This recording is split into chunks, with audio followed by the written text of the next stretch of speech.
semua. Saya langsung berikan waktu dan ruang Zoom untuk Ustazuna Happy Andi Bastoni rahimahullah. Tafadhol ya Syekh. Baik. Bismillahirrahmanirrahim. Assalamualaikum warahmatullahi taala wabarakatuh. Waalaikumsalam warahmatullahi wabarakatuh. Hamdanillah wa syukran lillah nahmaduhu ta'ala wa nasta'inu bihi wa nastaghfiruh. Asyhadu an la ilaha illallah, asyhadu anna Muhammadan abduhu rasuluh.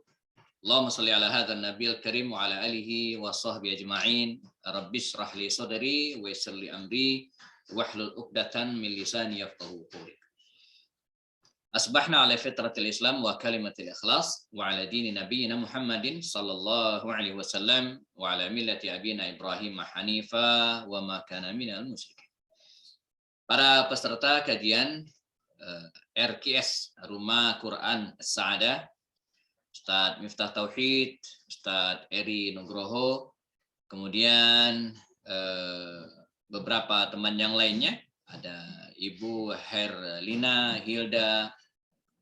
Biasanya ini lintas wilayah ya, bukan hanya Ahlu Sunda wal Jamaah ya, tapi juga ada Ahlu Medan ya, Ahlu. Beberapa waktu lalu ada teman-teman dari Lampung juga ikut serta, saya nggak tahu dapat channel dari mana ya. Saya juga bantu beberapa kali, kadang kalau lagi timingnya pas broadcast ke beberapa teman ya. Masya Allah, peserta aktif ya dari Bontang rutin ya.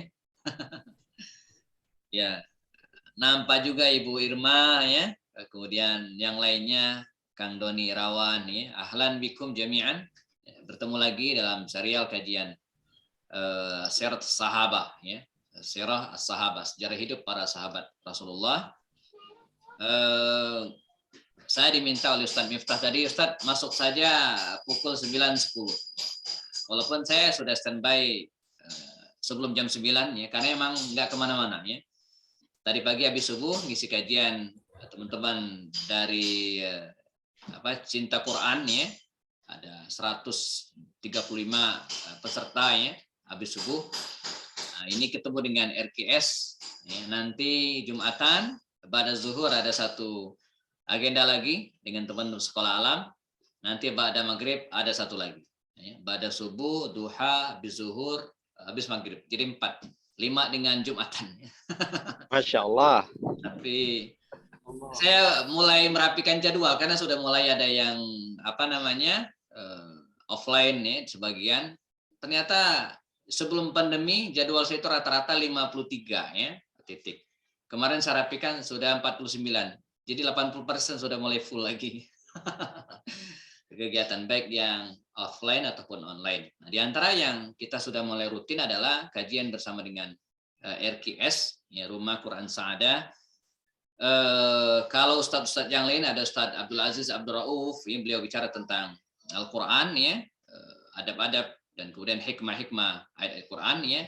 Kemudian ustadz yang lain mungkin fikih ya. Di awal atau sebelumnya ada almarhum ya, almaghfurlah Ustadz Dr. Taufik Hulaimi ya, banyak mengisi tentang fikih dan usul fikih ya. Nah, saya biasanya ya sirah saja. Jadi cuman ini yang saya bisa berbagi ya. Jadi saya akan fokus di As-Sirah An-Nabawiyah. Begitu juga tadi pagi juga dengan teman-teman cinta Quran, kita bahas sirah ya, terkait juga dengan hubungan dengan Al-Quran, bagaimana Al-Quran dan sirah itu satu kesatuan. Ya. Tadi malam ada live Zoom dengan Ustadz Asep Sobari, founder Sirah Community Indonesia. Beliau juga mengatakan Al-Quran dan sirah itu ya, tidak bisa dipisahkan, itu satu kesatuan. Ya, bahkan dulu kata siapa cicit Rasulullah, ya, cicit Rasulullah SAW ya, yang bernama Ali Zainal Abidin, ya, Ali Zainal Abidin itu dalam ungkapannya ya beliau mengatakan seperti dikutip oleh Imam Khatib Al-Baghdadi dalam bukunya Al-Jami' Al-Akhlaq Ar-Rawi Adab As-Sami, beliau mengatakan kunna nu'allamu maghaziyan nabiyyi sallallahu alaihi wasallam masarayahu kama nu'allamu surata minal Qur'an. Ya. Kunna nu'allamu, dulu kami diajari maghazia an-nabi, ya, serial peperangan sejarah Rasulullah, wasarayahu, dan ekspedisi-ekspedisi yang beliau utus, ya, kama nu'allamu surata minal Qur'an, ya, sebagaimana kami diajari tentang surat-surat Al-Qur'an. Jadi bagaimana mereka belajar Al-Qur'an, begitu mereka belajar sirah Rasulullah dan sirah sahabat, di mana mereka meletakkan, ya, mushaf Al-Qur'an, ya, mushaf Al-Qur'an, di mana mereka meletakkan mushaf Al-Qur'an, ya, mushaf Al-Qur'an di belakang saya, ya, di mana mereka meletakkan kitab-kitab tafsir. Ini ada kitab tafsir Al-Qurtubi, kitab tafsir Ibnu Katsir, ya. Maka di situ mereka meletakkan kitab-kitab sirah. Nah, saya mulai merintis yang begini, ya. Maka di belakang saya, ya, ini bukan background maya, ya, bukan tapi nyata, wallpaper ya. Jadi di sini ada kitab-kitab Al-Qur'an, ya, tafsir, dan juga ada kitab-kitab sirah, ada Al-Isabah fi Tanbih Sahaba, Usul Lughah Sahaba, dan beberapa yang lainnya. Jadi begitu ulama dulu memperlakukan sirah wal Qur'an ini satu kesatuan yang tidak bisa dipisahkan. Semakin dalam pemahaman kita tentang sirah Rasulullah, maka akan semakin mudah kita memahami Al-Qur'an Al-Karim. Ayat yang berbunyi wa in jahadaka ala an tusyrika bi syai'an, dan seterusnya, atau sebelumnya, satu ayat sebelumnya, wa wasainal insana biwalidayhi, dan seterusnya, ya, dan kami wasiatkan kepada manusia agar berbuat baik kepada kedua orang tuanya, dan seterusnya. Tapi kalau in jahadaka, ya, memaksamu untuk kafir, gitu kan, fala tuti'huma, kata Allah, jangan ikuti. Nah, ini kan ayat ini mungkin bisa kita pahami, tapi akan lebih asyik lagi memahaminya kalau kita tahu asbab nuzulnya, ya, dan itulah kisah Sa'ad bin Abi Waqqas yang sebentar lagi kita akan bahas. Nah, jadi betul-betul nikmat, gitu, ya, ketika kita mengkaji tafsir Al-Qur'an, ya, ayat Qur'an, lalu kemudian kita kuat ruh, ya, dan kisah-kisah Rasulullah dan para sahabat, dia akan kuat, ya, di satu sisi, gitu kan, tapi bisa jadi di sisi lainnya, bentar, ini ada yang bocor ini suaranya. Oke, saya mute-kan, ya, mohon maaf. Nah, jadi ketika kita menafsirkan Al-Quran, memaknai Al-Quran, ya, dengan kisah-kisah, di satu sisi dia bisa jadi yang menguatkan, akan jadi hidup, jadi menghidupkan ayat-ayat Quran, ya. Tapi di satu sisi dia juga bisa jadi soft, ya. Makanya ketika bicara tentang ayat ya ayyuhalladzina amanu, ya, wahai orang-orang yang beriman, la yattakhidul mu'minuna al-kafirina awliya'a, ya, atau ayat-ayat yang sejenis dengan itu. Atau lebih tepat lagi misalnya surat Al-Maidah 51 yang sempat menghebohkan lalu tentang larangan mengambil aulia, pemimpin, ya, dari orang-orang non-muslim, ya. Nah, ketika menafsirkan Al-Maidah 51 ini, Al-Imam Ibnu Katsir itu tidak macam-macam, ya. Dia cukup mengetengahkan kisah, ya. Dia cukup melampirkan sirah Umar, ya, sejarah tentang Umar dengan Abu Musa al-Asy'ari, selesai, ya. Jadi dan tidak ada debat, gitu, ya. Bagaimana Ibnu Katsir, ya, ketika memaparkan hal ini, di bawahnya langsung dia jelaskan dengan kisah. Jadi menjelaskan tafsir Al-Qur'an itu, ya, bil qissah, dengan cerita, orang merasa tidak digurui, ya. Jadi tutupkan bagaimana Umar bin Khattab memanggil Abu Musa al-Asy'ari pada waktu itu, dan beliau meminta kepada sang gubernur ini untuk menjelaskan keuangan Basrah yang dipimpin sebagai kepala daerah pada waktu itu. Maka dikisahkan Abu Musa al-Asy'ari ini, ya, memberikan lembaran catatan kepada Umar bin Khattab dan dibaca oleh Umar. Kata luar biasa, catatan yang rapi, pembukuan keuangan yang sempurna. Kata Umar bercanda, ya, serius juga. Pasti bukan Anda yang bikin, Anda kan ustadz, bukan alumni STAN, ya, yang ahli keuangan, bukan pakarnya di bidang bikin keuangan seperti ini. Siapa yang bikin ini, kata Umar. Kata Abu Musa al-Asy'ari, polos, jujur apa adanya. Ya, bukan saya yang bikin, itu staf saya. Itu staf saya yang bikin laporan keuangan Basra, bukan saya. Kata Umar, siapa? Bawa kemari, kita ngobrol di Masjid An-Nabawi. Jadi mereka ngobrolnya waktu itu bukan di kafe kopi, bukan ya, tapi di Masjid Nabawi. Panggil dia, kita ngobrol di Masjid Nabawi. Kata Umar bin Khattab. Kata Abu Musa Al-Asy'ari, tidak bisa ya Umar. Ya Khalifah, tidak bisa. Dia tidak boleh masuk masjid. Ajanabahu. Kata Umar bin Khattab, ajanabahu. Apakah dia junub?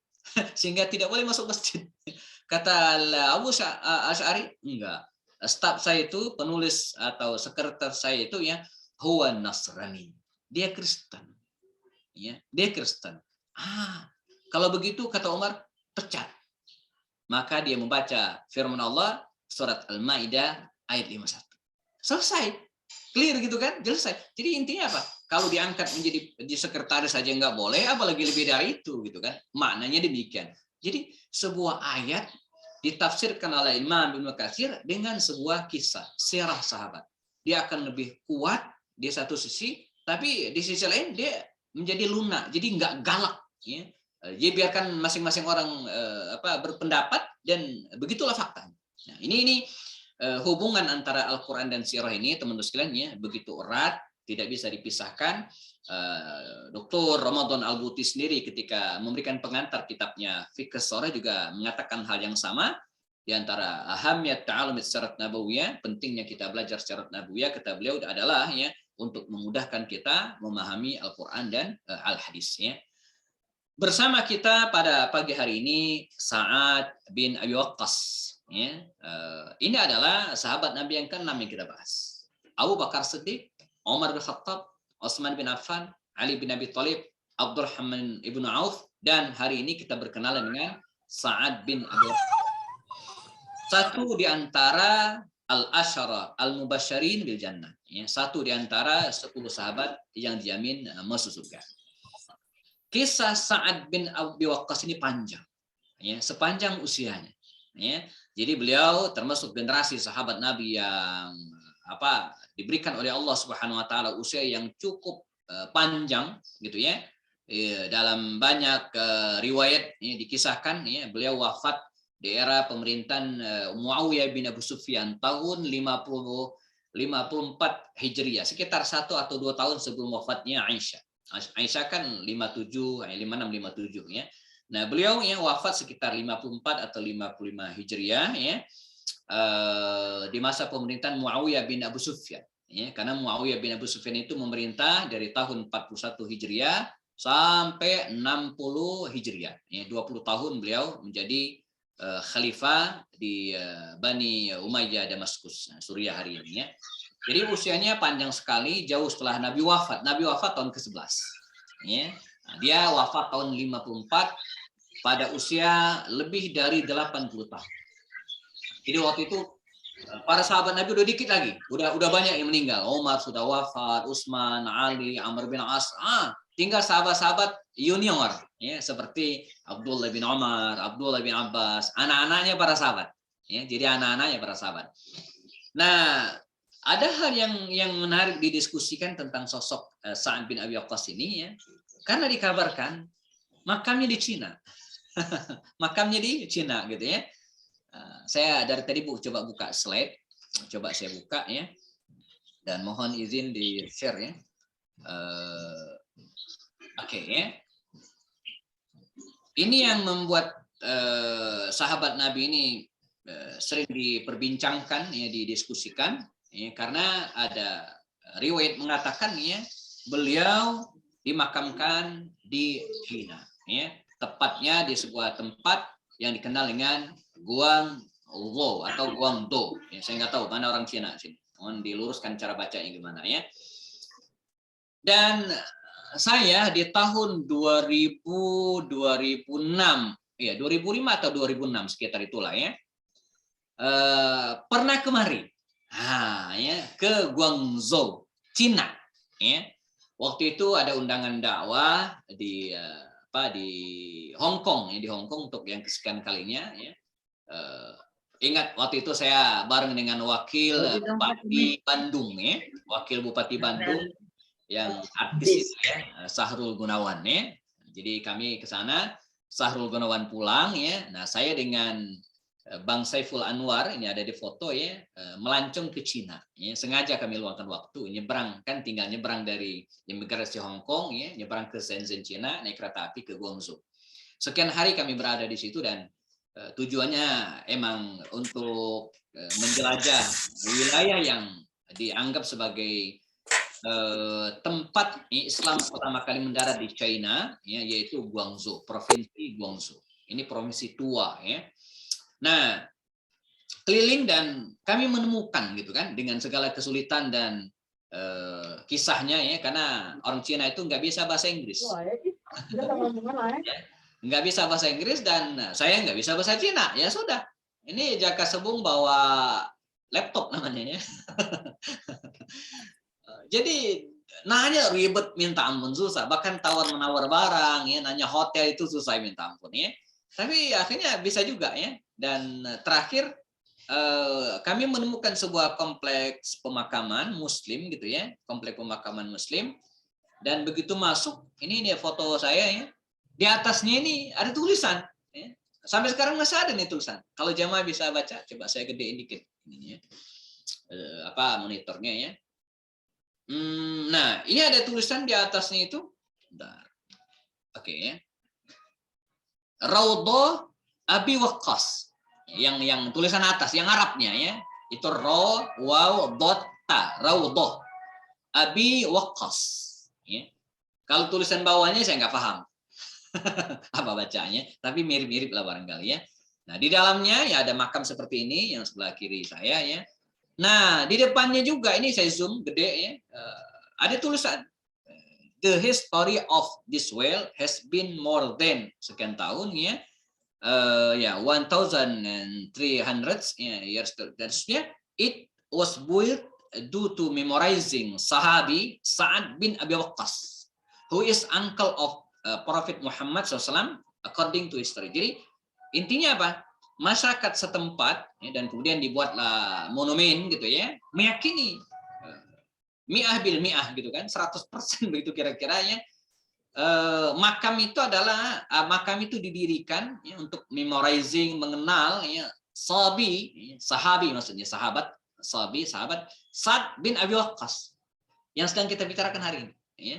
Jadi mereka yakin bahwa Sa'ad bin Abi Waqqas itu pernah kemari dan kemudian meninggalkan keturunan di tempat tersebut, dan inilah raudhahnya, inilah komplek pemakamannya. Saya sempat wawancara dengan salah seorang ustadz muda ini yang depan saya, yang ini ya, wawancara waktu itu. Ini foto waktu itu tahun 2006-an ya. Sama seperti kisah di awal ya, begitu ketemu saya ajak ngomong bahasa Inggrisnya, dia nggak bisa. Wah, repot nih ya, wawancara pakai bahasa. Akhirnya saya bilang, can you speak Arabic? Tengok bukunya kok. Arabic katanya, yes. Akhirnya rumah ini penuh buku. Akhirnya kami ngobrol dengan bahasa Arab. Ternyata Koh ini, saya lupa namanya, udah lama sekali ya. Dia pintar sekali bahasa Arab. Saya juga hampir 5 tahun belajar di universitas berbahasa Arab. Dan ngobrol kami lebih dari 1 jam ya. Bicara tentang banyak hal, kondisi Islam di Guangzhou saat itu, dan sejarah Islam masuk di Guangzhou. Dan tak terkecuali, ya, saya konfirmasi tentang keberadaan kompleks pemakaman tersebut. Hal sahih, betul nggak Syekh? Saya bilang. Ya, ini makam Sa'ad bin Abi Waqqas, sahabat Rasul. Kata beliau, nah, iya, kami yakin sahabat Nabi Sa'ad bin Abi Waqqas itu ya, berangkat ke Cina dan menikah dengan orang setempat, meninggal di sini. Nah, ini keyakinan mereka pada waktu itu, walaupun ini keyakinan ya memang wajar ya karena ada bukti pemakamannya.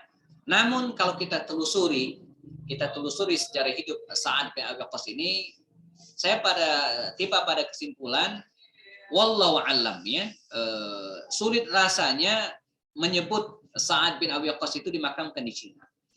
Karena riwayat klasik ya, kitab ummahat, buku-buku induk yang ditulis oleh para ulama dulu ya, tidak ada satupun yang menyebutkan Sa'ad dimakamkan di China, di Guangzhou. Tapi ya, beliau justru meninggal di Madinah. Ada kesaksian dari Bunda Aisyah yang mengatakan bahwa kami mengintip ya, dan kemudian para sahabat yang masih hidup pada waktu itu yang menggotong jenazah Sa'ad bin Waqqas disolatkan di Masjid Nabawi dan dimakamkan di Baqi Al-Gharqad di Madinah Al-Munawwarah. Ini kesaksian para periwayat hadis ya dalam kitab-kitab induk referensi Islam, dan tidak satu pun yang mengatakan bahwa Sa'ad bin Abi Waqqas ya pernah ke Cina. Bisa jadi kemungkinan itu adalah makam keturunannya, mengingat keluarga Sa'ad bin Abi Waqqas ini adalah keluarga yang besar gitu ya, yang melahirkan keturunan juga sangat banyak kemana-mana. Nah, jadi adalah jalan tengah bisa jadi itu adalah makam keluarga Sa'ad bin Abi Waqqas. Riwayat lain mengatakan ya, melihat usia yang panjang ada jalan tengah, mungkin ya beliau pernah ke sana ya, tapi tidak meninggal di situ, tapi balik lagi ke Madinah Al-Munawwarah. Ini pun agak sulit karena durasi hidupnya memang panjang, tapi tidak ada cerita beliau berada di situ. Bahkan ketika misalnya ada yang mengatakan Sa'ad bin Waqqas ini ke Cina setelah beliau berada di mana, berada di Habasyah, hijrah ke Habasyah pada tahun ke-6 sampai ke-10 Hijriah, ini pun sulit diterima. Karena ketika pemboikotan tahun 6 bukan 6 Hijriah, 6 kenabian di Makkah, ketika kaum muslimin diboikot, dia turut diboikot. Dan ada riwayat sahih mengatakan ketika pemboikotan itu, Sa'ad bin Waqqas ini saking laparnya gitu kan, dia meraba-raba daerah tempat duduknya dan menemukan benda yang lembab gitu kan, basah, kemudian dia makan. Dan kata beliau, saya tidak tahu apa yang saya makan pada waktu itu, saking laparnya gitu ya. Artinya beliau ikut diboikot ya, di masa era Makkiyah dan tidak ke Cina kalau berada di Mekah gitu kan. Nanti ketika Nabi hijrah ke Madinah ya, beliau ikut perang Uhud, Khandaq, dan di masa Nabi tidak mungkin ya, berangkat ke sana ya. Di masa Abu Bakar bahkan nanti kita cerita dia memimpin perang Qadisiyah ya, di masa Umar bin Khattab. Ya, di masa Utsman beliau mendampingi Utsman, ya, di masa Ali ketika terjadi kericuhan dan perang Siffin, perang Jamal, beliau berada di Madinah dan tidak kemana-mana. Ini menjadikan kita agak ragu kalau menganggap bahwa makam Sa'ad bin Waqqas ada di Cina. Nah, kita coba runut ya jamaah rahimakumullah sejarah hidup Sa'ad bin Abi Waqqas ini, bahkan termasuk juga lika-liku awal keislamannya gitu kan, seperti disebutkan beberapa peserta tadi ya, dia sempat berselisih paham dengan ibunya dan seterusnya ya. Oke, baik, kita start dari sini. Ini ceritanya ujung, kemudian kita kilas balik lagi ya. Jadi ya ragam bercerita kan memang macam-macam ya. Jadi kilas balik dari ujung kemudian balik lagi. Kita balik ke awal lagi. Setelah dari ujung wafatnya kemudian kita balik lagi. Pemuda Quraisy kesayangan ibunya. Ya. Ibunya sangat mencintainya dan dia pun sangat mencintai ibunya. Sa'ad bin Abi Waqqas. Ya. Ayahnya Malik bin Wuhib bin Abdul Manaf bin Zuhra bin Kilab bin Zuhra. Inilah kabilahnya, kabilah Bani Zuhra. Ini mengingatkan kita kepada ibunda Rasul SAW. Ya, ibunda Rasul itu juga dari kabilah Bani Zuhra. Ya. Kalau Nabi kan kabilah Bani Hashim, Khadijah kabilah Bani Asad, ya. Abu Bakar kabilah Bani Taimi, Aminah binti Wahab itu dari kabilah Bani Zuhra, kabilah yang terkenal. Ya kayak kita lah, ya. Di kita kan Indonesia, ya. Quraisy besarnya kita Indonesia. Di bawahnya ada kabilah tu Sunda, kabilah tu Jawa, kabilah tu Medan, kabilah tu Bontang. Ini kabilah-kabilah. Nah di Arab juga ada 10 kabilah terkenal, di antara adalah kabilah Bani Zuhra. Jadi dia adalah dari kabilah ibunda Rasul. Ibunda Rasul Aminah binti Wahab bin Abdul Manaf. Sementara ayahnya adalah Malik bin Wuhib bin Abdul Manaf. Masih ada darah ya, dari kabilah Bani Zuhra, ibunya Rasul SAW. Meski masih berusia belasan tahun, 17 tahun ya, ketika dia memeluk Islam, Sa'ad bin Abi Waqqas ini ya, dikabarkan, diceritakan ya, termasuk pemuda yang matang berpikir, bertindak dan dewasa lebih cepat. Ya. Apalagi ya, sejak muda, ini pelajaran bagi kita, sejak muda dia sudah mulai mandiri dan tidak tergantung dengan ayah. Ya, walaupun ayahnya seorang pengusaha sukses gitu ya, tapi dia sudah mulai mandiri dengan cara membawa dagangan ya ke Syam ataupun ke tempat-tempat lain, sebagaimana Rasulullah juga sejak usia 12 tahun juga sudah ikut paman-paman yang berbisnis ya, dengan keuangan yang terpisah. Nah, ini terbiat bagi kita ya. Jadi mengajarkan anak Ya, ketika khususnya saya ada anak yang sudah lulus SMA, itu sudah dibuatkan rekening, sudah ada keuangan tersendiri. Dia sudah mulai mencari mandiri gitu ya, dan berusaha untuk dalam tanda kutip ya melepaskan diri dari ketergantungan kepada kedua orang tuanya. Ya. Walaupun sebagai orang tua kita tetap mengontrol dan mengawasi, gitu ya. Jadi jangan sampai kata Ustadz Fauzil Azim dalam sebuah seminar pendidikan anak mengatakan ya, kita harus waspada di zaman hari ini ya, terkait dengan pendidikan kemandirian anak-anak kita. Ya. Saya lihat kata beliau banyak anak-anak yang walaupun sudah dewasa secara biologis ya, tapi tidak dewasa secara psikologis dan mental. Saya khawatir jangan-jangan ketika emaknya meninggal dia mati juga katanya. Nah, jadi ketika ibunya meninggal dia mati juga karena saking tidak siapnya. Ya, tidak dengan Sa'ad bin Abi Waqqas. Walaupun dia disayangi ibunya dan menyayangi ibunya, tapi dia sudah dewasa dari sedini mungkin, ya, matang dalam bertindak, berperilaku dan mandiri dalam hal ekonomi. Dia masuk Islam sejak awal, bahkan awal banget. Ya. Riwayat mengatakan dia orang ketiga masuk Islam dari kalangan dewasa setelah Abu Bakar Siddiq. Ya. Orang keduanya nanti terjadi perbedaan pendapat di kalangan ulama, ya, apakah Abdurrahman bin Auf, ada yang mengatakan orang ke-6, ada yang mengatakan kedua. Tapi bisa jadi bareng. Bareng grupnya kan begini. Abu Bakar Siddiq itu kan pengusaha yang sejak usia remaja juga sudah mandiri gitu kan. Dan dia punya geng gitu ya. Jadi kelompok grup yang dalam waktu momentum tertentu ya, mereka juga sering berbisnis bareng, melakukan perjalanan niaga dengan teman-temannya. Di antara adalah ya Sa'ad bin Waqqas ini, Utsman bin Affan, lalu kemudian Abdurrahman bin Auf, Talha bin Ubaidillah. Ini gengnya Abu Bakar. Nah, Rasulullah termasuk di dalamnya. Sehingga ketika Abu Bakar Siddiq masuk Islam, maka teman-teman yang lain pun tak terkecuali Sa'ad bin Waqqas juga memeluk Islam. Rasulullah sangat sayang kepada Sa'ad bin Waqqas dan sangat senang dengan keislaman beliau. Apalagi masih terbilang keluarga Rasulullah SAW. Ya. Namun ibunya tidak menerima. Ya. Bahkan ada riwayat ibunya ini sempat ngambek begitu kira-kira. Dia mengancam akan mogok makan gitu ya, mogok makan. Jadi kalau sekarang ada demonstran yang ngancam mogok makan gitu ya, mogok makan, mogok mandi gitu ya, dengan keislaman Sa'ad bin Waqqas ini sempat membuat Sa'ad dengan Abi Waqqas deh. membuat beliau bingung gitu kan. Di satu sisi dia mencintai ibunya ya, dan sayang dengan ibunya ya. Apalagi ibunya ngambek, nggak mau mandi, nggak mau makan gitu ya, sampai kemudian Sa'ad bin Waqqas ini keluar dari Islam ya. Dia menemui Rasulullah SAW. Ya Rasulullah, kata dia, saya masuk Islam dan ibuku tidak senang dengan keislaman. Dia meminta saya meninggalkan ajaran Islam dan kembali kepada agama nenek moyang mereka sebelumnya, gitu kan? Nah, dia mau mengancam akan mogok makan dan tidak akan mandi. Apa kata Rasulullah SAW? Kata beliau, tenang wahai Sa'ad. Ya. Sungguh ibumu, kalau dia lapar nanti pasti dia makan. Nggak mungkin nggak. Lapar, makan. Dan kalau dia rambutnya gatal gitu ya, rambutnya gatal, ya, dia pasti mandi dan bersisir. Ya. Kata Rasulullah SAW.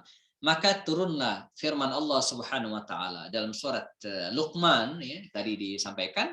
Ya, ayat berapa ya? 14, 15 terutama ya. Wa wassaynal insana biwalidayhi, dan kami wasiatkan kepada manusia untuk kedua orang tuanya ya, berbuat baik, maksudnya hamalathu ummuhu wahnan ala wahn, yang telah mengandungnya dalam keadaan susah payah ya, wahnan ala wahnin wa fisaluhu fi amain, dan menyapihnya, menyusuinya sampai usia 2 tahun. Dan ini dari kajian fikih demikian pantasnya ya, bahwa masa menyusui itu haulain kamilain atau amain ya, 2 tahun sempurna. Aniskurli, agar bersyukur kepadaku, wali walidaik, dan kedua orang tua. Jadi wa ilayyal masir. Jadi Allah tetap memerintahkan kepada Sa'ad bin Waqqas atau siapapun gitu kan, untuk berbuat baik kepada kedua orang tuanya, apapun ya, karena apapun kondisinya gitu kan, baik satu agama ataupun tidak ya. Tapi ingat kata Allah SWT, wa in jahadak ala an tusyrika bi ma laisa laka bihi ilm. Tapi ingat, kalau kedua orang tuamu ya, jahadaka, mengajakmu bersungguh-sungguh, ya, mengajakmu ala an tusyrika bi, untuk mensekutukanku, kata Allah, ya, yang tidak engkau ketahui sedikit pun tentangnya, fala tuti'huma, jangan. Nah, itu rumusnya. Jadi muamalah dengan kedua orang tua, yes. Tapi ingat, ya, terbatas pada ketaatan kepada Allah SWT. Ya. La ta'ata, tidak boleh taat fi maksiatillah, atau fi maksiatil khaliq. Ya, jadi tidak boleh taat kepada makhluk untuk hal-hal yang maksiat kepada Allah SWT. Maka Sa'ad bin Waqqas tetap dengan keislamannya, dan akhirnya ya ibunya juga seperti sabda Rasul, ya, ketika dia lapar dia juga makan, dan ketika rambutnya gatal, ya, atau tubuhnya risih dia akan mandi. Jadi demikian, ya, Sa'ad bin Waqqas bisa menggabungkan antara kecintaan terhadap Islam dan kecintaan kepada ibunya atau kedua orang tuanya, ya. Kendati demikian, dia juga tidak luput dari siksaan dan kekejaman kafir Quraisy bagaimana dialami oleh para sahabat Nabi yang lainnya, ya. Sa'ad bin Abi Waqqas ini, ya, ketika baginda Rasul SAW diizinkan oleh Allah SWT untuk hijrah ke Madinah Al-Munawwarah, maka dia pun ikut hijrah ke Madinah Al-Munawwarah. Dan Rasulullah SAW sebelum terjadi perang Badar, ya, sempat membentuk ada 8 ekspedisi angkatan perang, ada yang dipimpin oleh Rasul sendiri dan ada yang tidak, dipimpin oleh para sahabat. Ada di antaranya yang dipimpin oleh Sa'ad bin Abi Waqqas, dan kali itulah beliau menggunakan panah, dan dalam sejarah itulah anak panah pertama yang diluncurkan dalam sejarah Islam untuk musuh. Maka dikenal teman-teman yang hari ini menggeluti dunia panah memanah, yang latihan panah, biasanya para instrukturnya itu mengenalkan Sa'ad bin Waqqas sebagai seorang pemanah yang ulung, yang setiap kali bidikannya tidak ada yang meleset. Nanti kita akan ketemu kisahnya pada perang Uhud. Nanti saya ceritakan, ya. Di Madinah Al-Munawwarah itu ada sebuah museum, namanya Museum Media Madinah Al-Munawwarah. Terletak di distrik Al-Anbariyah. Ya, dulu museum ini milik Turki Utsmani. Ya, jadi dulu adalah stasiun kereta api. Ya. Jadi di masa pemerintahan Turki Utsmani abad ke-17, abad ke-18, jamaah haji yang berangkat dari Damaskus, Suriah, yang pengen haji ke Madinah langsung ke Mekah, gitu kan, itu perjalanan daratnya 40 hari 40 malam. Oleh pemerintahan Turki Utsmani dibuatkan rel kereta api memanjang dari Suriah, Damaskus menuju ke Madinah. Itu 5 hari 5 malam perjalanan. Titik akhirnya di Madinah, di distrik Al-Anbariyah ini, ya, stasiunnya. Nah, hari ini stasiun itu masih ada dan dijadikan oleh pemerintahan Saudi, ya, tidak dirombak, tidak dirobohkan, dan dijadikan sebagai museum. Dikenal dengan Museum Media Madinah Al-Munawwarah. Di depannya itu ada masjid unik, namanya Masjid Al-Anbariyah. Jamaah yang pernah haji mestinya pernah kemari. Saya kalau umroh mungkin kadang sempat, kadang enggak, ya. Atau kadang kalau saya biasanya super bus ketika kita keluar dari hotel pengen ke Uhud atau ke Kuba, biasanya hotel saya bisikan kita lewat Al-Anbariyah, jalan depannya, supaya bisa ditunjukkan walaupun nggak turun tapi bisa ditunjukkan itu masjid Turki Utsmani dulu dan itu museumnya. Ya. Jadi sebagian besar nggak sempat turun, ya. Atau kalau mau masuk ke museum ini ya cari hari lain, hari khusus, ya. Kadang sempat, kadang enggak. Nah, di dalam museum ini gitu kan ada busur. Di slide mungkin teman-teman bisa lihat, ya. Ada busur, ya. Di situ ditulis itulah busur panah, ya, Sa'ad bin Abi Waqqas. Ya. Wallahu alam apakah ini replikanya atau aslinya, tapi yang jelas tertulis di situ. Ya. Dan sedikit dari peninggalan bukti-bukti sejarah karena tidak banyak. Yang banyak kan di Museum Topkapı di daerah di Turki, di Istanbul itu lebih banyak lagi. Rambutnya Rasulullah, patahan gigi Rasulullah, pedangnya Khalid, bajunya Fatimah, ya, itu ada di Museum Topkapı. Tapi kalau di sini tidak. Yang banyak adalah mushaf Al-Quran, ya, zaman pemerintahan Bani Abbas, ya, itu banyak sekali di sini dipamerkan. Nah, satu di antara yang sedikit adalah busurnya Sa'ad bin Waqqas. Saya sempat selfie di sini, ya, untuk menggambarkan betapa gede busurnya. Ya, itu kalau dipanjangkan mungkin separuh badan saya, gitu kan. Dia seorang pemanah yang ulung, ya, pemanah yang ulung. Dan ada kisah dalam perang Uhud, ya. Ya, perang Uhud itu saat Rasulullah panah ya oleh musuh dan sempat menancap senjata lawan di pipi Rasulullah, mematahkan gigi beliau. Dalam kondisi yang sangat kritis dan genting itulah ya, Nabi diselamatkan dalam tanda kutip oleh 4 sahabat Nabi mulia. Mereka berbagi tugas. Abu Bakar Siddiq dan Abu Ubaidah menyelamatkan Rasul, membopong Rasul, mencabut patahan senjata dari pipi Rasulullah. Sementara 2 orang lagi, Talha bin Ubaidillah dan Sa'ad bin Waqqas berbagi peran. Kalaulah Talha bin Ubaidillah membentengi Rasul dengan menjadikan punggungnya, ini pada pertemuan depan kita akan bahas Talha insyaallah, punggungnya dijadikan sebagai tameng. Sehingga ketika ada senjata anak panah meluncur, maka dia menjadikan tamengnya, punggungnya sebagai tameng. Ada sekian anak panah yang nancap di punggungnya Talha bin Ubaidillah. Ini Talha. Bagaimana dengan Sa'ad? Nah, Sa'ad bin Waqqas dengan kecanggihan anak panahnya, dia membentengi Rasul dengan anak panah. Setiap kali ada musuh yang mendekat, maka dilemparkan anak panah. Dan tidak ada satupun anak panah yang dilemparkan ya, atau dilepaskan oleh Sa'ad bin Waqqas ini yang meleset, semuanya kena sasaran. Seorang pemanah yang ulung. Nah, pelajaran juga kita hari ini di antara olahraga yang digemari Rasul dan para sahabat adalah ya memanah. Ini kan melatih konsentrasi, melatih fokus, melatih fisik ya, apalagi kalau panahnya segede Sa'ad bin Waqqas. Ini direferensikan ya bagi kita hari ini untuk salah satu ya, olahraga yang digemari oleh Rasul dan para sahabat. Ini untuk mengantisipasi anak-anak muda hari ini ya, supaya olahraganya bukan hanya dengan jempol di gadget ya. Kan banyak hari ini olahraganya di jempol doang ya. Golnya pakai jempol gitu ya. Nah, diganti dengan panahan gitu ya. Beliau mendampingi Rasulullah SAW sampai akhir hayat. Tidak pernah lepas dari peristiwa besar. Perjanjian Hudaybiyah, perang Khaybar, sampai Fathu Makkah, perang Hunain, perang Tabuk, semua diikut. Tidak pernah absen. Pelajaran bagi kita juga bahwa sebagai Muslim gitu kan, kita tidak boleh tinggal diam. Kita harus ikut serta dalam peristiwa-peristiwa besar. Ini saya sampaikan ke teman-temannya, jangan nikmat, ya, jangan santai ya, sebagai penonton. Jadilah pemain. Itu rumusnya. Ya. Sebab seriuh apapun sorakan penonton, sekenceng apapun tepuk tangan penonton, ketika permainan selesai dia tidak akan menang. Karena yang menang adalah pemain. Ya, Anda kalau pemain hanya berdiri di lapangan doang, begitu permainan selesai menang karena Anda adalah pemain. Jadi jadilah pemain, ikut serta. Ketika ada proyek-proyek kebaikan, entah penggalangan dana, pembebasan lahan untuk rumah tahfiz, atau kemudian penggalangan dana untuk mereka yang dilanda musibah, bencana alam dan seterusnya gitu kan. Nah, kita ikut serta. Entah ikut meng-share link-linknya, entah ikut berdonasi walaupun sedikit gitu kan. Intinya apa? Kita ikut dalam proyek-proyek kebaikan, belajar dari Rasulullah dan para sahabat, terutama Sa'ad bin Abi Waqqas.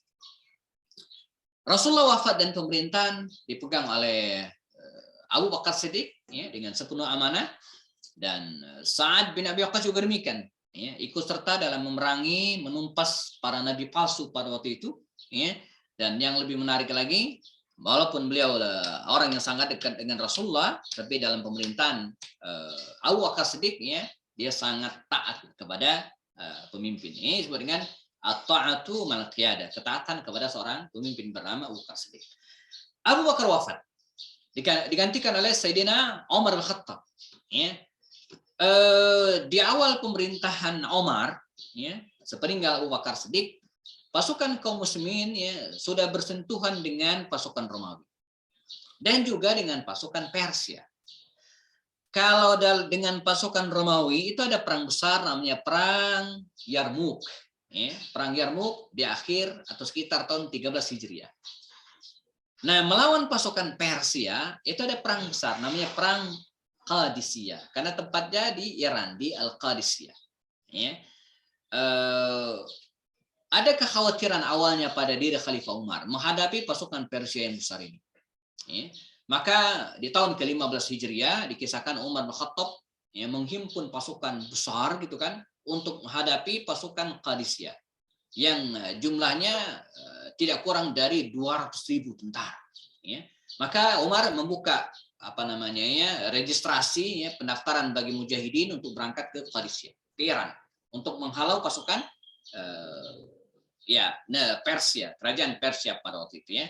Maka berduyun-duyunlah kaum muslimin ya,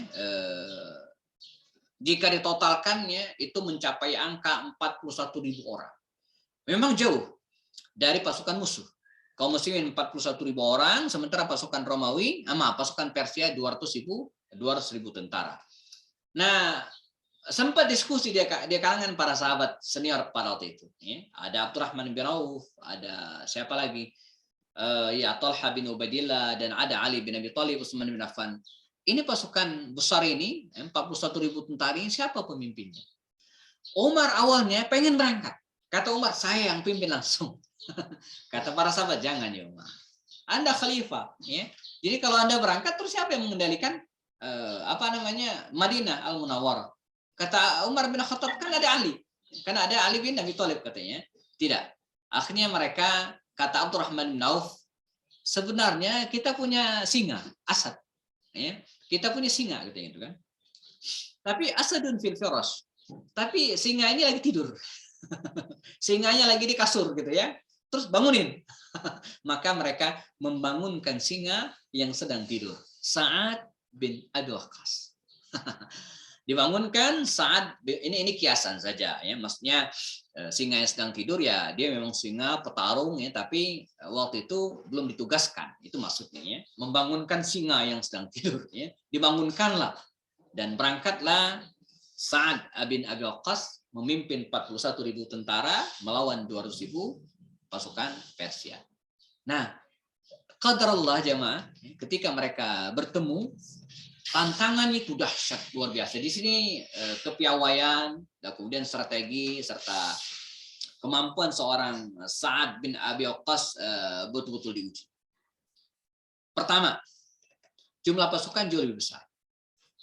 Yang kedua, pasukan Persia waktu itu menggunakan fasilitas perang yang sangat modern untuk waktu itu. Dari aspek pakaian perang, ya, dari sisi persenjataan, bahkan dari sisi hewan tunggangan. Ya, kalaulah kaum muslimin hanya menggunakan kuda, unta, ya, bahkan ada yang bahkan keledai, tapi pasukan Persia ini enggak, mereka menggunakan gajah. Di depan lagi gajahnya gitu kan. Sehingga ketika terjadi peperangan, pasukan kaum muslimin terdesak habis. Kuda-kuda mereka, unta-unta mereka yang selama ini tidak pernah diakrabkan dengan gajah ketakutan, buru-buru mau nyerang gitu kan, melihatnya aja mendengar lengkingan gajah saja mereka sudah mundur ketakutan gitu ya. Nah, ini ujian dan tantangan pertama. Yang kedua jemaah, Sa'ad bin Abi Waqqas waktu itu sakit. Dalam riwayat itu disebutkan wallahu alam sakitnya apa ya. Jadi wajahnya itu bentol-bentol, dilanda panas menggigil ya. Yang jelas bukan corona ya. Karena tidak ada sesaknya ya. Sa'ad bin Abi Waqqas tidak sesak. Dia cuma panas saja ya, dan panas ini kan gejala umum. Ya, hampir semua penyakit reaksi tubuh kita panas, termasuk juga kanker ya, kantong kering ya panas juga badannya, tenggorokan radang ya panas, mah panas. Jadi tubuhnya panas dan ada bintik-bintik di tubuhnya, entah cacar atau apa waktu itu ya. Yang jelas beliau sakit dan tidak ingin digantikan. Ini bicara tentang tanggung jawab, ya, bukan mempertahankan kekuasaan, bukan ya, tanggung jawab. Dia tidak ingin melepaskan tanggung jawab ini ya begitu saja. Maka dia memerintahkan kepada anak buahnya untuk membuat bangunan tinggi. Ya, saya nggak ada data berapa tingginya, tapi yang jelas dibikin bangunan tinggi dan dia dinaikkan ke atas bangunan tersebut dan memantau, mengontrol, memimpin pasukan perang dari atas. Lihat ke bawah. Dan ada tentaranya, ya, stafnya yang bolak-balik memberikan informasi kondisi di bawah atau kemudian apa yang lihat oleh dari atas dan diinstruksikan. Oh, itu kosong, serang ke sana, serang ke sana.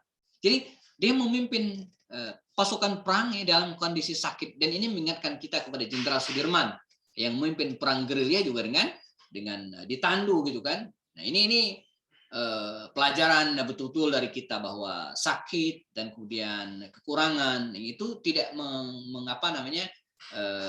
tidak menghalangi kita untuk terus beraktivitas sesuai dengan kemampuan kita. Ya, wabah pandemi seperti sekarang ya, ini ujian bagi kita, tapi tidak membuat kita menjadi jobless, tidak membuat kita menjadi mati gaya, enggak. ya, berkreasi, berinovasi, itu ya apa spiritnya ya. Sa'ad bin Abi Waqqas juga demikian, di atas bangunan yang tinggi yang dibuat oleh para sahabat atau tentara waktu itu, dia mengendalikan peperangan ya. Dan apa yang kemudian terjadi? Hari pertama mereka babak belur. Nah, hari kedua ya, mereka mulai menemukan cara. Ada banyak riwayat, antara lain paling tidak ada 2 atau 3 strategi. Pertama, Sa'ad bin Abi Waqqas ya, membagi pasukannya ke beberapa bagian kecil. Ya, per 100 orang ditunjuk. Jadi kata Sa'ad, pada malam hari separuh dari pasukan kita menghilang. Ini strateginya. Pergi menjauh. Tapi masih dalam wilayah yang terkontrol. Ya, pergi menjauh. Pagi harinya mereka datang dengan teriakan dan dengan keriuhan, ya, masing-masing per 100. Jadi per 100 orang datang. Allah berteriak, datang gitu kan. Dan tujuannya apa? Ini disebut dengan show of force, untuk menunjukkan kekuatan. Jadi mereka ingin mengesankan bahwa pasukan kaum muslimin itu mendapatkan bantuan dari jauh. Padahalnya orang-orang itu juga. Jadi tapi dari jauh pasukan Persia yang dipimpin oleh Panglima Rustum waktu itu melihat kaum muslimin terus bertambah gitu kan. Makanya ini disebut dengan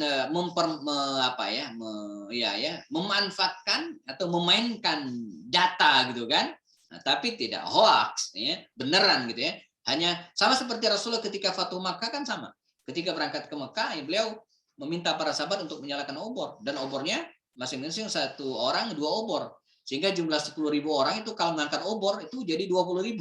Ini kan membuat musuh itu kecut gitu ya, ketakutan dan tidak jadi melakukan perlawanan. Nah, ini strateginya.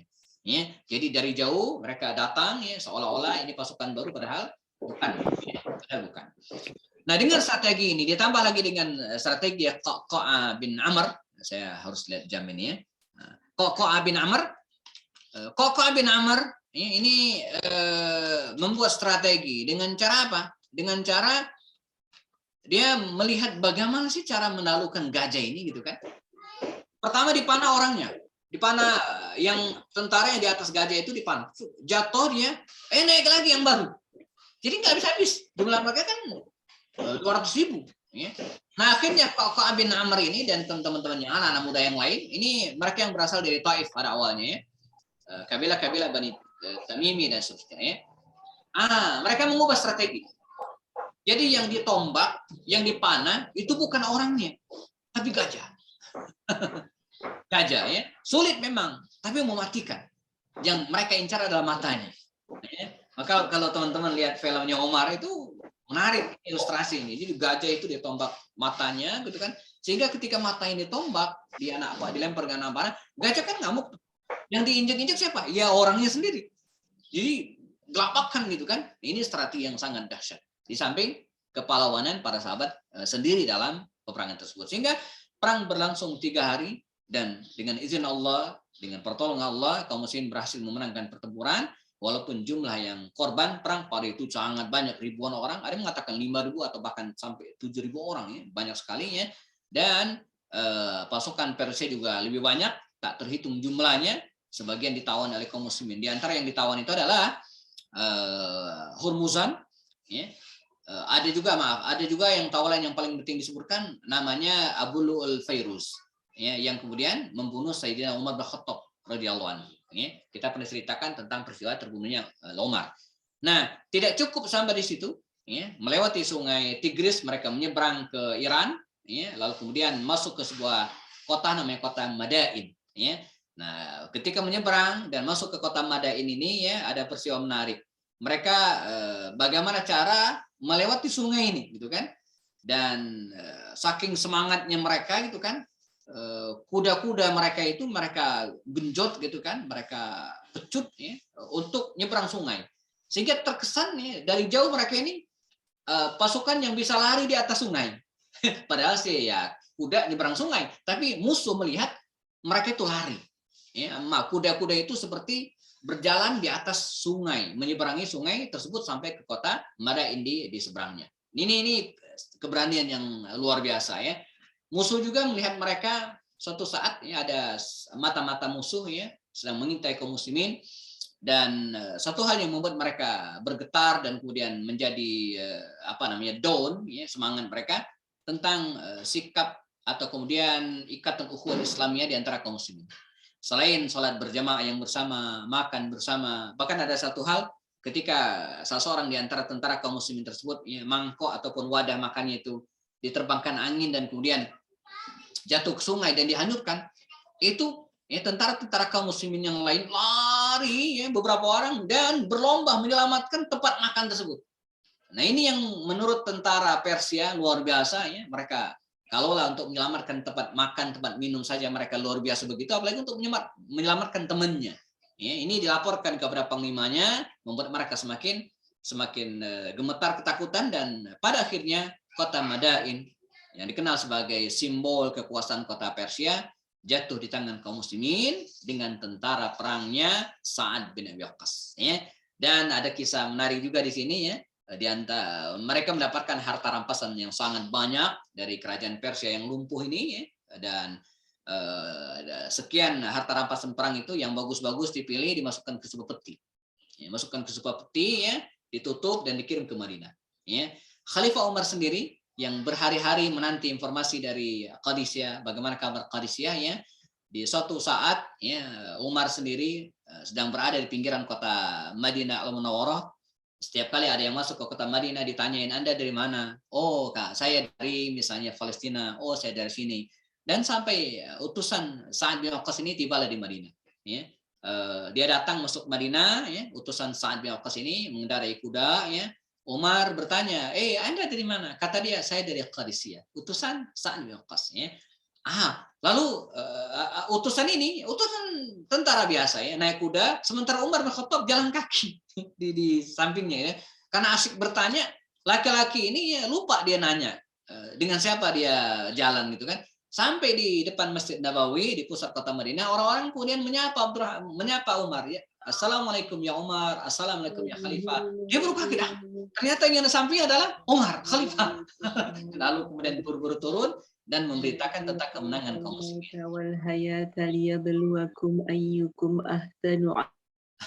Ada yang lagi murajaah surat Al-Mulk ya.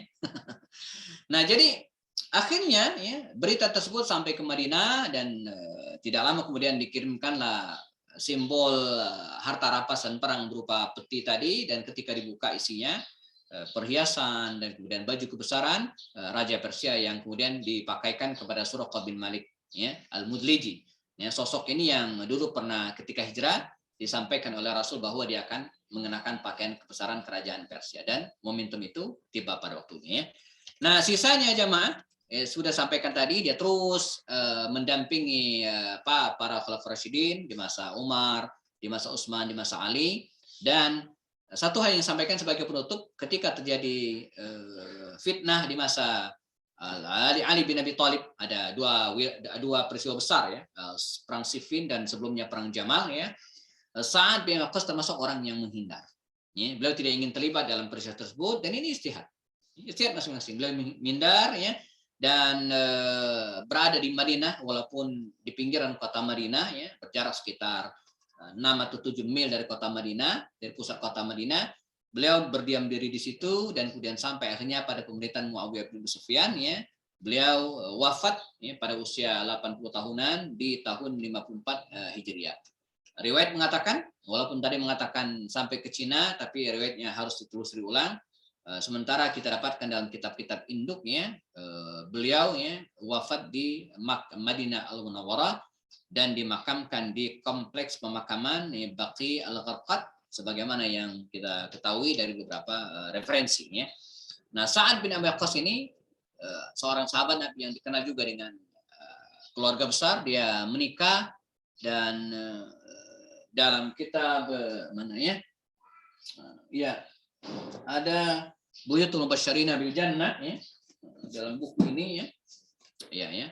Profil 30 sahabat Nabi jamin surga, judul aslinya Buyut Mubasysyir bil Jannah.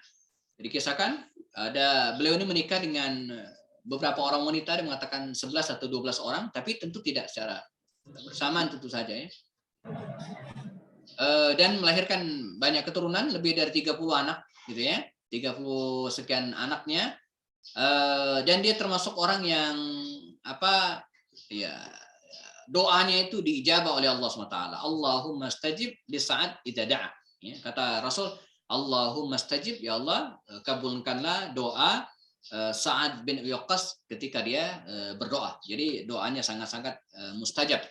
Dan sebagai penutup, ya, Sa'ad bin Abi Waqqas ini juga seorang sahabat yang sangat peduli dengan pendidikan anak-anaknya. Ya, pendidikan anak-anaknya, mengajak keluarganya untuk mendukung dakwah atau mendukung Islam pada awalnya. Dan beliau juga termasuk orang yang kaya. Ya. Salah satu riwayat yang kita dapatkan tentang beliau ini, ya, dia pernah ya meminta izin kepada baginda Rasul SAW agar memberikan wasiat hartanya kepada orang lain. Ya. Semuanya, kata Rasul jangan. Ya, pada akhirnya dia mengatakan, saya kalau begitu fausi bisulusai mali. Kalau begitu saya berwasiat dengan 2/3 harta. La, kata Rasul jangan. Fa bi syatr mali, dengan separuh harta. Jangan, kata Rasul. Ya. Fa bisulus mali. Kalau begitu saya berwasiat 1/3 hartaku. Kata Rasul, nah, ya, as-sulusu kasir, dan 1/3 itu sudah banyak. Inna kaya saat, sungguhnya engkau wahai Sa'ad, kata Rasulullah, in tatruk warasat aghniya'a khairun min an tatrukahum alatan yatafaffafun. Ya. Sungguhnya engkau wahai Sa'ad, ini quote kita juga ya, engkau meninggalkan untuk keluargamu dalam keadaan hidup berkecukupan, khairun, lebih baik, min antatrukahum, daripada Anda meninggalkan alatan, ya, meninggalkan keluarga Anda, ya takaffafuna annas, meminta-minta. Ya, ini inspirasi bagi kita ya. Jadi jangan meninggalkan anak ya dalam keadaan lemah.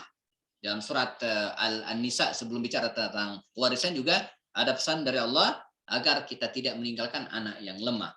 Lemah dalam arti iman apalagi, atau lemah secara pendidikan, ya, ataupun lemah secara ekonomi. Kita tinggalkan anak dalam keadaan kuat. Ya. Al-mu'minul qawiyyu khairun wa habbu ilallahi minal mu'mini ad-dhaif. Mukmin yang kuat lebih dicintai oleh Allah daripada mukmin yang lemah. Baik, jamaah rahimakumullah, sudah 57 menit ya, materi disampaikan. Kita sisakan waktu untuk memperdalam tema ini, sharing. Tak mesti bertanya, jika ada yang punya info-info atau kemudian hal-hal menarik tentang diri Sa'ad bin Abi Waqqas radhiyallahu anhu ini, ya, kita ada waktu yang cukup insyaallah. Saya serahkan kembali kepada Kang Eri Nugroho untuk memandu majelis ini berikutnya insyaallah. Jazakumullah khairan. Assalamualaikum warahmatullahi taala wabarakatuh. Waalaikumsalam warahmatullahi wabarakatuh. Jazakumullah khair ya Syekh. Baik Bapak Ibu sekalian, materi yang menarik dari ringkasan ya ini ya, sirah dari sahabat yang mulia. Silakan tanya langsung aja deh. Mangga, mau bersuara atau mau via chat silakan. Sebentar ini. Tadi yang sudah dikonfirmasi adalah pertama, beliau adalah salah satu dari 10 sahabat Nabi yang dijamin masuk surga ya Ustaz ya. Ya. Kemudian diabadikan dalam surat Luqman 14-15, oke. Kemudian ini ada cerita tadi, komentar ketika kuis awal tadi, satu-satunya orang yang ditebus Rasulullah dengan kedua orang tuanya. Betul nggak Ustaz? Ada kisah ini atau riwayat ini? Iya, betul ya. Jadi itu bahasa Rasulullah ya. Bi abi wa ummi, dengan kedua orang tuaku ya Sa'ad bin Abi Waqqas. Ya. Ini menunjukkan tentang betapa Rasulullah SAW gitu kan menyayangi Sa'ad bin Abi Waqqas. Bahkan sejak Sa'ad bin Abi Waqqas masuk Islam dikabarkan. Jadi kan ada beberapa orang yang sangat diharapkan oleh Rasul agar masuk Islam. Termasuk Umar bin Khattab, belakangan ada cerita. Dan terhadap saat ini. Jadi kalimat bi abi ummi wa ya Rasulullah itu ya merupakan bentuk kasih sayang Rasul, kepedulian Rasul yang berbeda dengan yang lain. Walaupun masing-masing para sahabat Nabi kan punya keistimewaan. Artinya tidak menafikan sahabat Nabi yang lain. Sebagaimana Nabi juga mencintai Zaid bin Haritha yang disebut sebagai Habib Rasulullah ya. Tapi ini beda sendiri. Jadi termasuk orang yang sangat dekat dengan Rasulullah dan dicintai oleh beliau. Insyaallah. Baik Ustaz, syukran jazakallah. Kemudian tadi juga ada yang berkisah yang mengusulkan pendapat rombongan pasukan kaum muslimin dan pemimpin Sa'ad seolah berjalan di atas air. Nah, ini tadi setelah Qadisiyah berarti Ustaz ya ke Betul. Kota Madain. Kota Madain. Nah, ini juga ada konfirmasi dimakamkan di Guangzhou. Tapi tadi Ustaz sudah menegaskan bahwa pemakamannya di Baqi ya Ustaz? Baqi Al-Gharqad Madinah Munawwarah. Oke, syukran jazakallah khair. Sudah menjelajah ke Tiongkok, oke. Sahabat yang doanya mustajab, betul. Oke, baik. Ini terakhir di bagian bawah. Nah, ini ada di chat, Ustaz, ada 2 orang, Ustaz. Apakah terpantau dari situ? Oke, sebentar. Chat, ya oke. Sa'ad berarti merupakan sepupu Nabi. Kisah ibu yang mogok juga ada sirah Mus'ab bin Umair ya. Oke, yang pertama dari Mbak Hilda ya, mohon bertanya. Pertama, Sa'ad berarti merupakan sepupu Rasulullah SAW. Jadi kalau kita lihat nasabnya, begitu kira-kira ya, dari pihak ibu Rasulullah SAW. Jadi Aminah ya, itu punya ayah namanya Wahab bin Abdul Manaf. Ya. Sementara Sa'ad bin Waqqas ini punya ayah ya, namanya Malik bin Wahib bin Abdul Manaf. Nah, jadi ketemunya di mana tuh ya? Di Abdul Manaf. Abdul Manaf ya. Ya masih bukan sepupu kali ya kalau dengan ibunya. Jadi paman. Ya pamannya gitu kan, paman. Om. Om. Tapi dari pihak ibu ya. Jadi kalau bahasa Arab itu begini, dari pihak ayah dan ibu. Kalau dari pihak ayah itu namanya am. Ya, dan bahasa Indonesia om. Om itu bahasa Arab. Oke. Am ya. Kalau dari pihak ibu namanya khal. Ya, khalun ya. Jadi beda. Uncle bahasa Inggrisnya sama. Tapi kalau bahasa Arab dipisahkan antara om pihak ibu atau om pihak ayah. Khalun ya. Abu Jahal itu khalnya Umar. Paman Umar tapi dari pihak ibu. Khalun ya. Kemudian yang kedua, sebentar. Kisah ibu yang mogok, ya Mus'ab bin Umair, ya, mungkin suatu saat kita ceritakan juga sama. Ya, sangat cinta ibunya dan dia juga sempat diusir gitu ya. Mus'ab ini diusir, kemudian dia sempat mogok makan juga ya. Mungkin trennya begitu kali ya waktu itu ya. Kalau ngambek mogok makan kayaknya ya. Sehingga kita temukan kisah-kisah ini dalam riwayat para sahabat. Dari Cindy At-Tazki, Bismillah, ketika baru masuk Islam, kisah beliau berarti apakah mirip dengan sahabat? Ya, mirip sangat. Bedanya kemudian kalau Mus'ab itu dia lebih dulu ke Madinah. Ini kan utusan pertama Rasulullah ke Madinah, ya, duta pertama kaum muslimin, dan usianya tidak panjang. Mus'ab wafat di Uhud, ya, ketika meninggal perang Uhud. Jadi cepat sekali tahun ketiga Hijriah. Sementara Sa'ad jauh 54 Hijriah. Maka Mus'ab itu termasuk syuhada Uhud di antara yang 70 meninggal pada perang tersebut.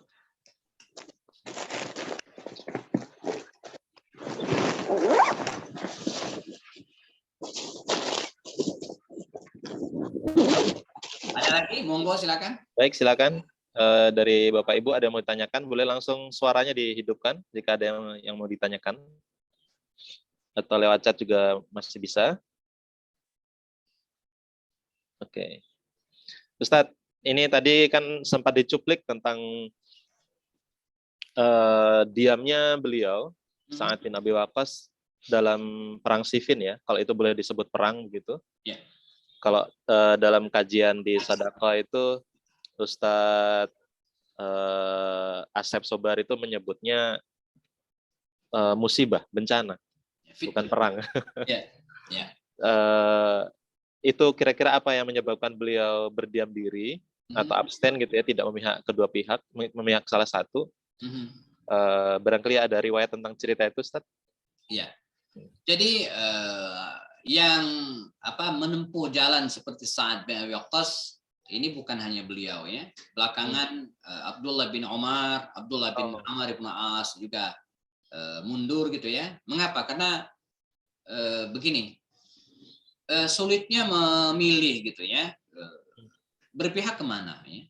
Sebab Muawiyah bin Abu Sufyan sahabiyun jalil, sahabat Nabi yang terkemuka, min kutabil wahyi, penulis wahyu ya, yang jasanya tidak sedikit dalam sejarah Islam ya.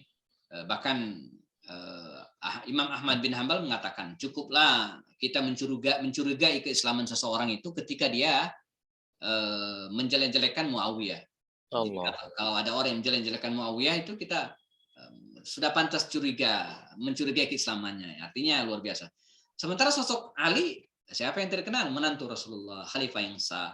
Jadi kalau hari ini mohon maaf ya, kita sering diajarkan doa, Allahumma arinal haqqa haqqa warzuqna tiba'ah ya, wa arinal batila batila warzuqna istinabah ya.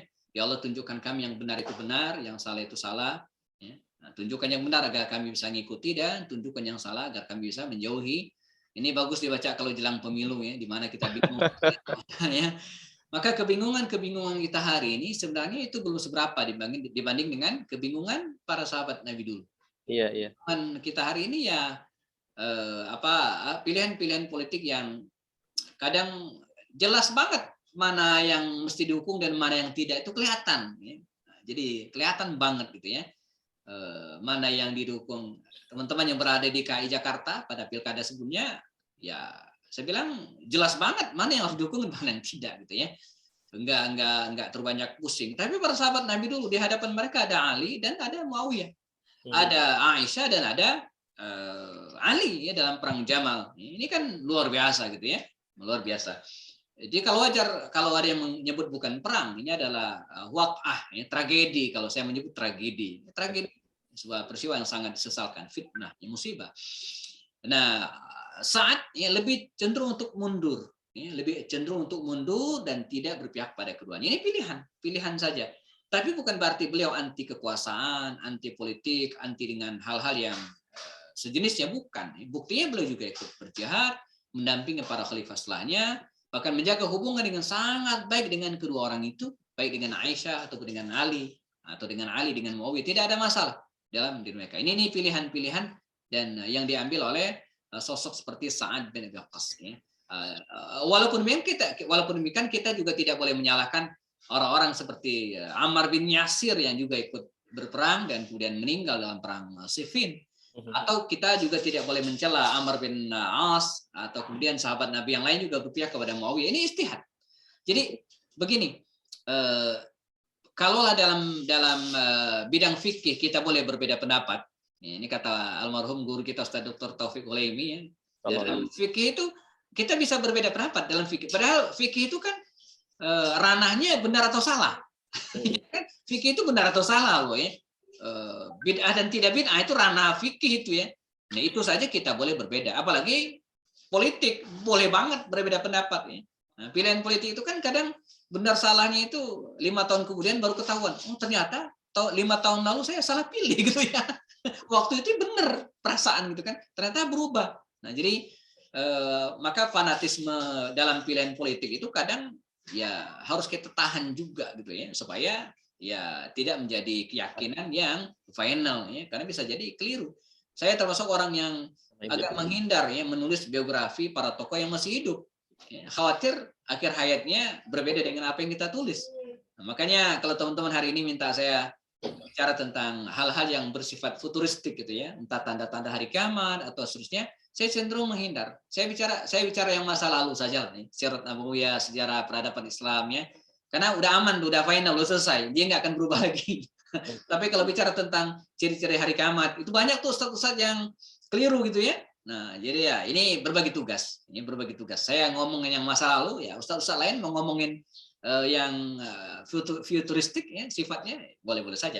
Itu pilihan Sa'ad bin Abi Waqqas. Ya. Baik. Jazakallah Ustaz. Baik, sama-sama. Baik, Bapak Ibu sekalian silakan, masih ada sesi untuk bertanya. Sampai jam berapa Ustadz Miftah kita ada waktu? 10.30. 10.30 ya, baik. Oh ya Ustadz, barangkali bisa direview kembali tentang kehadiran beliau di Tiongkok itu. Mhm. Dalam rangka apa ya Ustadz? Apakah meneruskan misi dari Qadisiyah itu untuk pelebaran dakwah atau seperti apa ya? Iya. Kalau kita perhatikan ya bahwa pertama belum fix ya bahwa beliau pernah ke Tiongkok seperti yang saya sampaikan tadi ya. Tapi secara umum begini, para sahabat sepeninggal Rasulullah SAW, utamanya di masa pemerintahan Utsman bin Affan ya, itu kan begini, di masa Umar kan penyebaran Islam itu lewat darat, ya, lewat darat besar, lewat darat. Nah di masa Utsman itu baru kemudian lewat laut. Ya, ini atas ide dari Muawiyah bin Abu Sufyan. Kita ingat cerita bagaimana di masa ketika menjadi gubernur wilayah Syam, Muawiyah itu ya 20 tahun dia jadi gubernur. Salah satu program beliau ya, adalah menggagas angkatan laut bersenjata, dan itu diusulkan kepada Umar. Ya, itu menarik dialognya. Ketika mendapatkan surat dari Muawiyah itu ya, Umar baca, dia bingung ini surat mau di ACC apa enggak gitu ya. Dia minta diizinkan agar boleh membangun angkatan perang, angkatan laut gitu kan, angkatan AL lah gitu kan, angkatan bersenjata di bidang kelautan ya. Itu adabnya seorang Muawiyah tuh. Dia mau bangun sendiri sebenarnya, tapi enggak, itu bukan adab seorang Muawiyah. Dia minta izin kepada Umar. Umar adalah khalifah. Umar bingung, maka dipanggil Amr bin As. Ini ada temanmu itu, kira-kira begitu dialognya ya. Dia minta izin supaya bikin angkatan laut. Gimana nih? Amr bin As kan diplomat sejati. Maka dia menjawab, kata dia, ya Khalifah, menurut pengetahuan saya, orang yang berada di lautan itu ada dua kemungkinan. Ya, pertama, ya dia akan tenggelam laut, gitu kan. Yang kedua, kalaupun selamat dia pusing, katanya gitu kan. Intinya sebaiknya jangan. Maka tidak di-ACC oleh Umar. Nah, ketika Utsman jadi khalifah, ya, file surat yang sama, ya, cuma diganti kepadanya doang. Dikirim lagi ya ke Utsman. Oleh Utsman di ACC. Boleh katanya. Maka sejak saat itulah Muawiyah membuat angkatan laut bersenjata. Dalam buku sejarah umat Islam yang itu Buya Hamka, di masa Muawiyah lah ya, pernah ada dua kali utusan nyampe ke Indonesia, Nusantara. Masya Allah. Pada masa Muawiyah bin Abu Sufyan, di era sahabat Rasulullah. Nah, besar kemungkinan pada masa itulah kemudian para sahabat Nabi ini banyak yang sampai ke Cina. Bukan untuk perang, untuk menyebarkan Islam. Ya, dengan alatnya bisnis. Jadi bisnis itu kan pertama, ya kita nggak usah bawa bekal yang banyak. Ya, kan nyampe di lokasi jualan, bisnis. Ya kan nggak usah bawa bekal banyak, orang jualan gitu ya. Ini orang Padang banget yang kayak gini ya. Pada saat sama mereka punya misi utama menyebarkan Islam. Jadi Islam itu masuk ke Nusantara beda dengan agama lain. Ya, masuk Islam dengan lewat jalur bisnis, lewat jalur pernikahan, bukan lewat jalur peperangan. Nggak ada. Ya, bukan lewat jalur peperangan. Ya. Ke Cina juga sama. Jadi misinya adalah misi dakwah. Baik, jazakallah Ustaz. Ini di chat. Oh, bukan pertanyaan ya. Baik. Saya kira cukup barangkali Ustaz ya. Ya. Untuk materi nanti saya share ke Ustadz Miftah ya, nanti biar di-share di grup WA atau sejenisnya ya. Agar bisa dimanfaatkan oleh yang lain juga nanti insya Allah. Sebab kalau di-share di ini nggak tahu tuh caranya bagaimana. Apakah bisa lewat chat atau tidak. Nanti saya share ke lewat ini saja. Ustadz Miftah ya. Dan satu hal teman-teman sekalian, kalau ingin memperdalam syirat Nabawiyah terutama, saya dan teman-teman bikin program namanya KOS, ya, kelas online syirat Nabawiyah.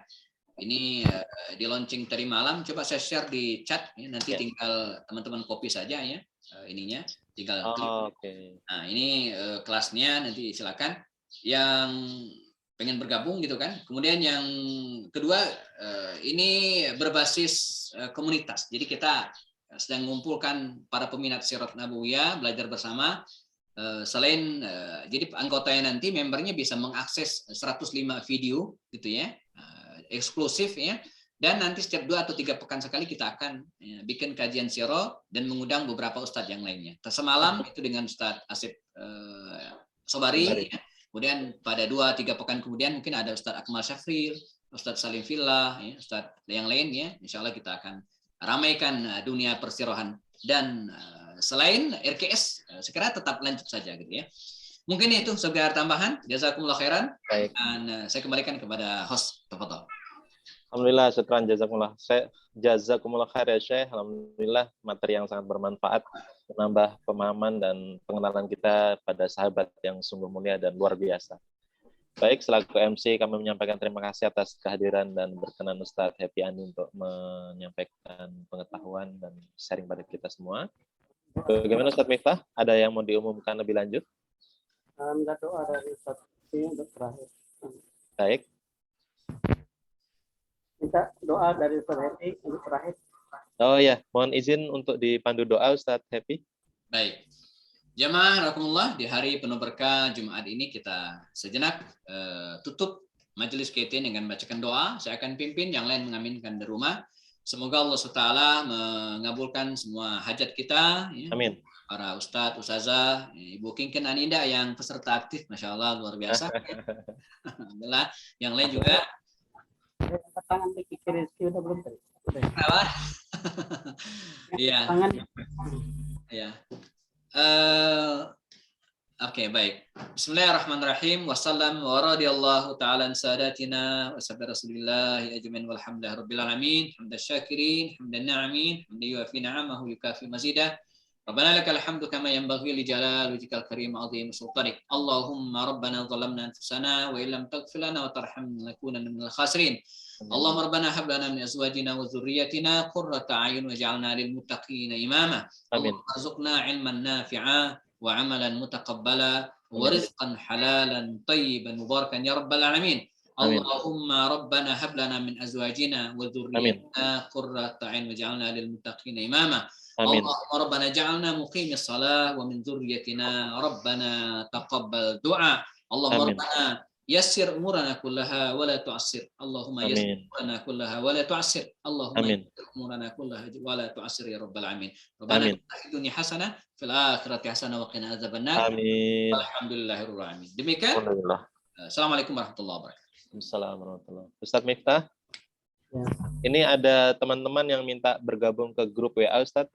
Kalau ada link yang bisa dikirim di grup chat Ustadz. Silakan, itu nomor saya WA-Mi 08. Oh iya. Kosong lagi ya. 08 lagi.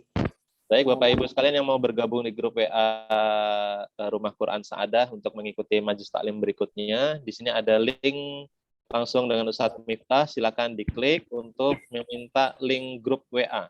Ya, nanti update-update taklim termasuk Ustadz Happy Andi juga akan disampaikan di grup ini. Demikian saya kira saya kembalikan kepada empunya rumah Ustadz Miftah. Tutup aja, Pak. Langsung tutup saja ya. Baik, kita jamaah sekalian kita tutup dengan istighfar dan doa penutup majelis. Astagfirullahaladzim, astagfirullahaladzim, astagfirullahaladzim. Subhanakallahumma wa bihamdika asyhadu an la ilaha illa anta astaghfiruka wa atubu ilaik. Assalamualaikum warahmatullahi wabarakatuh. Waalaikumsalam warahmatullahi wabarakatuh. Ketemu lagi di taklim berikutnya Bapak Ibu sekalian. Amin. Insyaallah. Khair Ustaz. Assalamualaikum. Khair Ustaz. Jazakallah Ustaz. Assalamualaikum warahmatullahi wabarakatuh. Izin Ustaz. Ustaz. Waalaikumsalam. Alhamdulillah.